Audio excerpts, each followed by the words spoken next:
Hey friends, welcome back to another Seed Talk with Layne and Lisa. Hey Layne. How is it going? Hey, it is going really well. You know, spring is just around the corner, so things are popping, growing, all kinds of fun stuff going on here at the farm. So friends, remember that the podcast is brought to you by thegardenersworkshop.com, which is home base for everything you need for growing cut flowers, whether you're a home gardener or a flower farmer. So Layne, take it away. Okay, well, it is the season of seed starting and the season of grow light questions. So today we're going to be answering some of the most frequently asked grow light questions. So how far away should my grow lights be? How long do the lights need to be on? And if a seed says that it needs light to germinate, does it need to be under grow lights while it's still on the heat mat? So we're just going to go through some of those topics today and hopefully help address some of your top grow light questions and concerns. Great. I know that I also, in every live I've ever done, I always get a grow light question. So great. Yes. Let's get started. And before we even get started talking about lights, I just want to mention that we are talking about light conditions that are suitable for growing seedlings. And keep in mind, these seedlings are not going to even be in the house for an extended period of time. It's usually just a matter of weeks. We are not talking about trying to grow full-size plants or getting things to fruit or flower indoors. So we're specifically talking about grow light tips for growing seedlings. Exactly. Okay, so this is the question we are getting constantly right now, and it's how far above my seedlings should my grow lights be? And the reason this is difficult to answer is because that depends entirely on what grow lights you have. It's so true, Layne. And I understand how hard it is for people to figure this out. But I want to say, which you've already mentioned, our seedlings are only going to be under this grow light for a short period of time. We're just trying to give them the light they need to grow into a healthy, stocky little plant. And so that means this is one of 50 pieces of the pie. Don't go down rabbit holes. Do not get lost. And I understand how easy it is to get lost. It really is. And there are so many different types of lights available, but we'll try to keep our discussion general today rather than specific to just one particular type of light. So whether you have LEDs or fluorescents or some other type of light, aside from footprint considerations, two big factors to consider when you're figuring out where to place your grow lights are the intensity of the lights and the amount of heat they give off. So what's a good test for someone to do, Lisa, if they get a grow light and they're trying to decide how far above their seedlings should they put it? What's a good test they can do initially just in terms of heat? Sure. So you definitely want to do the test because if you have a hot light and you put it right above the canopy, it doesn't take but like 2 or 3 hours to toast all of your seedlings. So I Yeah. would say turn your light on, wherever you are, and stand there with your hand about an inch below the light. Set the timer on your phone for a minute because a minute is a lot longer than you think it is.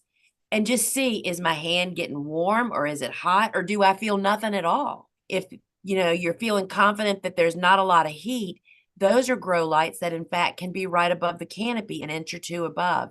The benefit of that is that if you are a flower farmer and you're using those stainless steel racks that we see so readily available out in the big box stores, you can add more shelves and grow more stuff in the same footprint, right?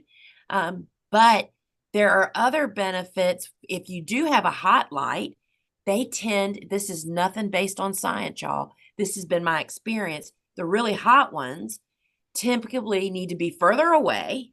They typically have more vibrant light and have a broader footprint. So it means Yeah. like, you can have like the light that we're showing on the right is just one skinny little light bulb. And it has a footprint of almost 24 inches wide from that one light bulb. And it doesn't get hot. That's our new model of our light. You can, in fact, put it lower than that, but the lower it goes, the narrower the footprint it broadcasts. So it definitely depends on the heat that your light gives out. And you have to do a test on your own grow light to figure that out. You do. And also, some lights can be really intense and not give off a lot of heat. So that's another reason it might require some experimentation to get the height right. Yeah. And for some lights, the perfect distance might be 2 inches above your seedlings. For others, it might be 2 feet. But you want the lights to be close enough that the seedlings don't get leggy, but Right. not so close that they end up scorching or being stressed because the light is too close. I want to say that I love the T8, T12s. I can have my shelves close together, which makes me have maximum amount of growing space. However, technology is changing. And now the benefit of the T5 on the right, even though I lose that how many I can put so close together, it has a broader footprint and it's more economical. They cost less than half of the other lights. I grew with the light high, like you see it there. I grew the darkest green, bushiest pepper plants I have ever grown under that light high. So Yes, it's the science, and it is very deep and very confusing. But as a seedling support, you do not have to go down that rabbit hole, is what we're telling you. Buy right. the light that fits your economy, your economics, and then figure out how to do it. If you are a flower farmer trying to grow the most, then you might want to stick with T8s and T12s that don't give off a lot of heat and allows you to stack shelves really close. Yeah, and that's a really good point that the grow lights you choose can have a really big impact on your overall setup. Yes. And one more tip I wanted to mention as well is if you've purchased these online, your grow lights, you can search the reviews a lot of times and see, has anybody else mentioned how far they're keeping it off the seedlings? There's no need to reinvent the wheel if someone's already been there before you. And then also check the box that the lights came in if it is a specific grow light. This might not be the case if you've picked up just a shop light at a big Right. box store or something, but if it's a grow light, maybe somewhere on the box or in the instructions, there's some indicator of a good starting off point, but really you do just have to test for yourself. So, what are some signs that someone may not have their light adjusted to the proper height? So if you've got it really high and it's not a really intense light, it's not broadcasting enough, the plants tend to get leggy. They're stretching for light, so they get yellow. Other things can also contribute to that, but grow light and they start to bend. They are looking for more light. And of course, too close, you're cooking your seedlings. Yeah. All right, now we're going to move on to another common question, and it's when do I need to move my seedlings under grow lights, and how long should I leave my lights on each day? That's a really common question too, right? Yes. So my general rule when I'm watering on my seedling heat mat in the morning is I am looking to examine, is there any signs of life of sprouting yet? And I consider sprouting, if I can, some particular seeds, like sometimes the ornamental peppers that we grow, I can see them cracking and the little embryo poking out, right? That is considered sprouting. You're not waiting for a spring up of a little stem, right?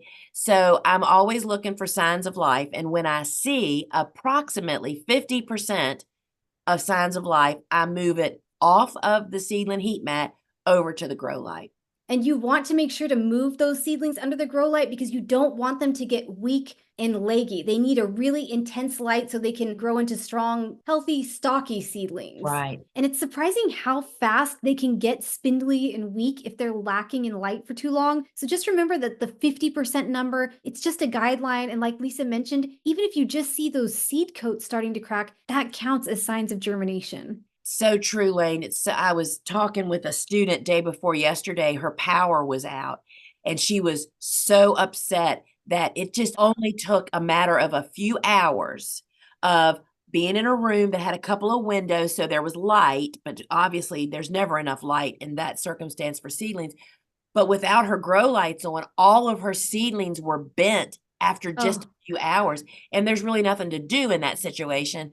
But you're right. That's why you do not want to delay getting them over to the grow lights. yeah. And then how long should someone leave their grow lights on each day? There's a lot of confusion about this because there are a lot of different numbers of hours thrown around. And some people even say, oh, you should leave them on 24 hours a day. Yeah. So different people definitely have different preferences here. But what's the right number for that in your opinion? Well, I think that everybody needs a little sleep, plants too. The Yeah. lights need to go off for a little bit of resting time. And so we follow the 16 to 18-hour lights on. So they come on at, 5 or 6 o'clock in the morning and go off at 10 or 11 o'clock at night, and a timer makes that happen. You might think you're going to remember, but you do not. And in fact, our new grow light has a built-in timer.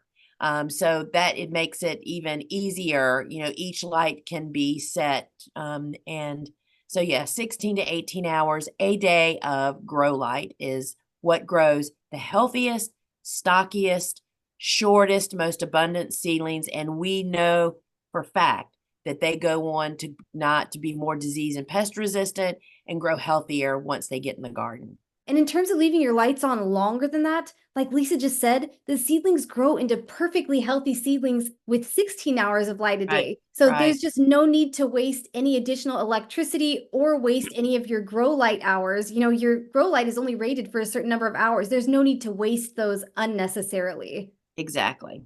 Okay, and our last question is definitely one of the most common ones we get, and it's if a seed pack says that the seed needs light to germinate, does it need to be under grow lights while it is still germinating on the heat mat? So let's say you sow your seeds, it's a seed that needs to be surface sown, that needs light to germinate. Do they need to also turn grow lights on while it is still on the heat mat? So that's a really common question as you are sharing. And so, no. The short answer is regular room light is sufficient to fill that need. But I'll tell you something that I've learned back when I was researching, I think it was Cool Flowers, I had questions about a couple of seeds on how to germinate them, which led me to talk to somebody that's like a third generation flower farmer, super seasoned. And his suggestion or his experience and opinion was, and it's not even really the light that the seed needs, it's the oxygen. Because I'll tell you what blows that out of the water is if you germinate seeds in a germination chamber, which is Yeah. dark inside. And we germinate celosia and snaps and all of those also in a germination chamber, and there's no light, but it's the surface sowing that allows the seed to really get that oxygen that it needs. So the short answer is no, it should not be under a grow light and on a heat mat at the same time, except for special circumstances. But that is typically not how it's done. And something that I think leads to failure a lot of times for surface sown seeds is especially for a home gardener who might have their heat mats in the same location as their grow lights. For you, Lisa, on the farm, you have your heat mat station set up entirely separate from your grow light racks. For Yeah. me at home, I have my heat mats in the same location as my grow light. So I would have the option of turning them on at the same time. But what can happen is if you have lights that give off some heat, like we were talking about before, they're surface sown seeds, they're already prone to drying out because they're on the surface. So then you have a heat mat beneath them, and then you have these potentially hot grow lights above. And in addition to possibly overheating the seeds, that can really dry that surface out and lead to poor germination, unfortunately, for the surface sown seeds that you're really trying to baby and get good germination on. That is it in a nutshell right there. It just provides seeds have to have some level of moisture most often to break through that shell and to pop that little embryo out. And there's no way you're going to have moisture where they're on heat and under heat. And I actually have LED grow lights that give off very little heat. I mean, you can put your hand up to them and you almost feel nothing. So for me, it would be okay for me to flip the lights on while they're on the heat mat. But just be aware if you have lights that give off some heat, you could be unintentionally drying them out, Yeah. possibly overheating them. And typically the ambient light in a room is sufficient for germination. So it's really just not necessary to turn that light on until you have actual seedlings up. Exactly. Exactly. All right, well, that does it for this episode on grow lights. Do you have any additional questions on grow lights? Feel free to leave them in the comment section over on YouTube or submit them using the form linked in the show notes. And please make sure to follow or subscribe wherever you're watching or listening so you don't miss any of our future episodes. And thank you so much again for joining us. Yeah, friends, it was great to spend some time with you again talking about. We love tackling these questions that you guys have, so bring them on. And remember, you can learn more about the work that we're doing at the Gardener's Workshop over at thegardenersworkshop.com, where we'd love to bump into you over there. All right, Layne, let's wrap it up. See you guys later. Bye. Ciao.